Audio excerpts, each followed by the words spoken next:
Michael Phelan racing down the right wing. His cross firmly volleyed home by Malcolm Allen, the man who got 4 last week. And then came the crowning glory for Norwich, a goal which even the Charlton manager Lenny Lawrence called a wonder goal, scored by Andy Townsend to make the final score Charlton 1, Norwich 2, and Norwich still second in the table, 3 points behind Arsenal. Now, Manchester United and Spurs meet this afternoon at Old Trafford, or Young Trafford, as it's being called these days, because of all of Fergie's fledglings. And that's a game you can see live on ITV on The Match, although Scottish viewers, of course, well, you know you've got your own Scott Sport programme. Incidentally, no Premier Division matches yesterday. The Scottish national team preparing for their World Cup game in Cyprus. I hope they do well, because if they do, that means Andy Roxburgh, manager, will be a happy man, and he's one of our guests on Saturday Sport next weekend. Good luck to the Scots. Look forward to that on Saturday. I bet the boxing fans love you giving the game away there. We are a news reactive television station. That is what happened overnight, and there is the news. You get it here on TV. Yes, poor old Lloyd. He's well out of pocket then, isn't he? He will not be a happy man. Yes, the setup was he was going to go on to 2 more fights. Each of the 2 were going to earn him more and more money, and it's reckoned that he will be about £1 million out of pocket. You going to help him? Couple of bob, perhaps. Did you have a good time at Twickenham yesterday? Well, yes, apart from the game. I mean, yet apart from the game. I know. I mean, yet again, we're all hoping for this wonderful new dawn of English rugby after they walloped the Australians back in November. And perhaps I should talk about that again rather than the Scotland game. But Scotland, very strong defensive team. They know what the game's all about. And England just couldn't break them down. They missed lots and lots of penalties. But I have to say, the wind there was swirling all over the place. Flags on the touchline were blowing one way, flags on top of the stand were blowing another. It looked easy, I would think, on TV, but not a difficult... I mean, it was a difficult job to kick. Not the best game I've seen, but it was a day out. Well, you can't beat that, can you? Exactly. Jeffrey, thank you. Lisa. And now the story of how one of the loneliest jobs in the world may soon be no more, because one by one, Britain's lighthouse keepers are being ordered ashore. In fact, within 10 years, every single lighthouse will be automated and run by remote control from a central operations room in Harwich. Well, Michael Voss has been to the Casquettes Lighthouse in the Channel Isles, one of the next on the list for automation. The Casquettes Lighthouse lies some 7 miles off the coast of Alderney, perched atop a clump of rocks guarding the approaches to the Channel Isles. Every day for 250 years, a lighthouse keeper has climbed the 75-foot tower to attend the light. Gordon Partridge may be the last man to ever do so. Later this year, work starts on automating the whole operation. Soon it will be run not by keepers, but by a computer operator based on land. By the end of the century, there won't be a manned lighthouse left in the country. The lights will shine on, but in the age of the microchip, the services of one of the loneliest professions in the world are no longer needed. As a romantic era, it's rather sad. It's very emotive thinking of a lighthouse keeper standing on his rock lighthouse looking out to sea for shipwreck, etc. But in fact, that doesn't happen, and it hasn't happened for a long, long time. The lighthouse keeper's job is to watch his equipment, not watch the sea. And we shall have electronic means of watching the equipment. The watching of the sea is another area entirely looked after by the Coast Guard. Trinity House is responsible for running all 85 lighthouses around the coast of England, Wales and the Channel Isles. Today, just 29 of these are manned. Within 10 years, every one will have gone over to automation. The Casquettes is one of the next on the list. I suppose one has to accept that it's progress these days. I'll be sorry to go, but not just that, I'll be sorry to see the lighthouses be demanned, because they've always been manned from day one throughout history.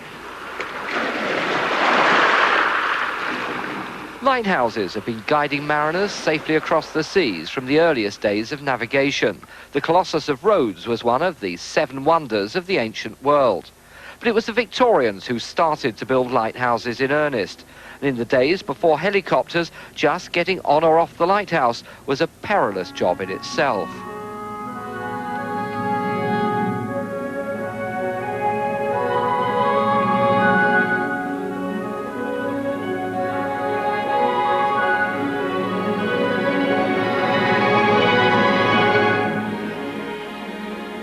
With all the the automation going on, a few of the lighthouses are no longer needed at all.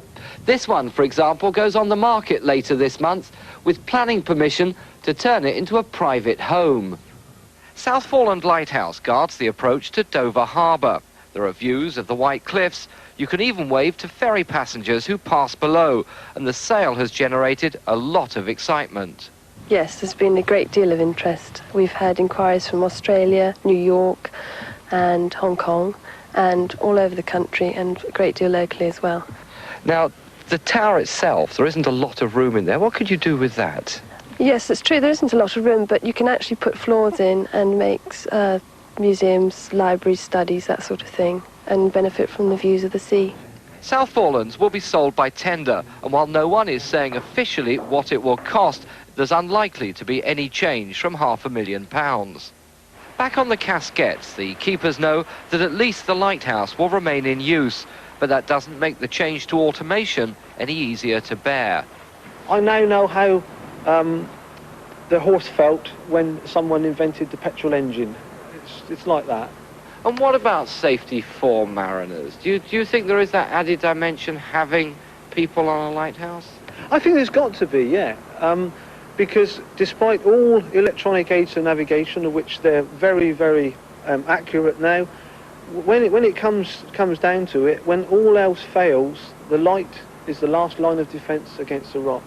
But it's a view which is not shared by many sailors. At Guernsey Marina, one of the nearest harbours to the Casquettes, most people we talked to thought automation was a good thing. So small fishing boats, it won't make a terrific amount of difference, I mean, but it's always nice to have somebody around if you're in trouble, right? With all the navigational gear we got now, as far as we're concerned, the lighthouse is obsolete. I mean, when you go out in your boat, you don't feel a little safer knowing there's someone out there just in case? No, because I think when you're out in a boat, you're ultimately responsible for your own safety. So, yes, it would be nice to know there might be somebody there, but if he's not there, it shouldn't make a lot of difference. So, in 10 years' time, every lighthouse in the country will be automated. And the sad thing is that most sailors seem to agree the lighthouse keeper just isn't needed anymore. Michael Voss, TVAM, at the Casquettes near Alderney. Days of Grace Darling long over. The question is, though, Lisa, what happens to old lighthouse men? I mean, what sort of qualification is it to say you've been a lighthouse keeper? I don't know. And what about the lighthouse itself? I quite fancy that one that was up for sale near Dover. Just the place to go and write the book. I'll tell you what happens to them. There's a story here in the Sunday Express about the Withensea Lighthouse on Humberside. You can see that there. New light on a star. It's, if you've heard of Kay Kendall, she was an actress in the 50s who died tragically young. She lived near Withensea, and that was her birthplace, and the lighthouse is being turned into a museum to her, which is rather a nice idea. Let's hope they all end up with such good uses. That's a good idea for the future, but I must say that I wouldn't have fancied being a lighthouse keeper all those years ago, judging by that black and white film. It looked a bit rough, didn't it? The breeches boy, yes. Hell of a way to travel. Better now, we hope. Anyhow, it's now rapidly approaching 8:30, and it's time to catch up on this morning's latest news from Beatrice Hollier.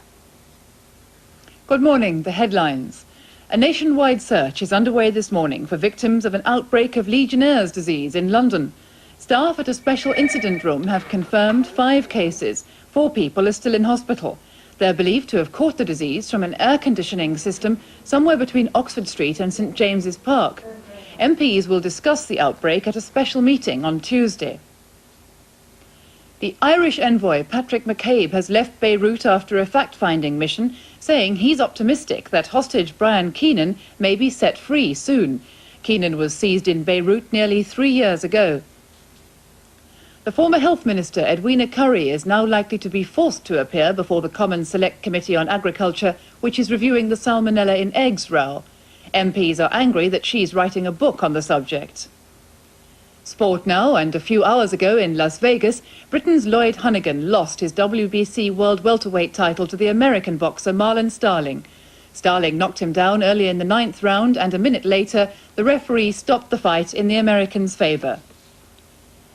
In Paraguay, the new president, General Rodriguez, has been accused of involvement in drug trafficking by American diplomats. The overthrown dictator, Alfredo Stroessner, is said to be seeking asylum in the United States after last week's coup. Finally, it's been reported that Prince Edward will visit Moscow in April. The the first member of the royal family to go there for 10 years. Prince Edward has been invited as patron of the National Youth Theatre, which will perform in Moscow during his stay. That's the news. I'll be back at 9, so now it's back to Jeff. Thanks and welcome back to TVAM Reports. Time now for a look at what the Sunday newspapers are offering on their front pages this morning. The front page of The Observer is looking very royal today. It claims Prince Charles is involved in negotiations to bring Holbein's Henry VIII portrait back to Britain. That particular treasure is currently valued at upwards of £31 million. While the Prince of Wales is wheeler-dealing in the art world, The Observer also has details of the Princess of Wales. Apparently there she is, trying to hide from photographers at a friend's wedding. You can just see her peeping from behind the column there. Let's have a look now at The Observer's main rival, the Sunday Times, and they lead on what could be this year's first budget leak, claiming Nigel Lawson could be planning yet another giveaway budget. And their royal contribution today is on Prince Edward, claiming that, can we see that at the top of the page there? There it is. Claiming that he's on his way to Moscow in April as a guest of the Russian Ministry of Culture. That's the Sunday Times. Let's take a look now at the Telegraph, and they lead on a double-edged story about the trouble at Wandsworth Prison. It claims prison officers are desperately seeking a peace formula to get them back to work, and behind the scenes the paper reveals that the Electricians Union, the WEPTU, led by Eric Hammond, are preparing to launch a campaign to recruit prison officers. There's really no stopping the WEPTU these days, so let's have a look now at the Mail on Sunday. That too focuses on Wandsworth, claiming the government have tried to cover up a massive prison riot, which involved a running battle between police, prison officers and inmates, and lasted for 12 hours. Finally, in a quick look at today's front pages, the Sunday Express. Well, they devote, as you can see there, most of their front page to Armenia and how life's trying to get back to normal after last year's earthquake. And that is how Fleet Street sees the world this morning. And joining me now to actually review today's papers, a man certainly well qualified for the job, Donald Trelford, editor of The Observer. Good morning, Donald. Good morning.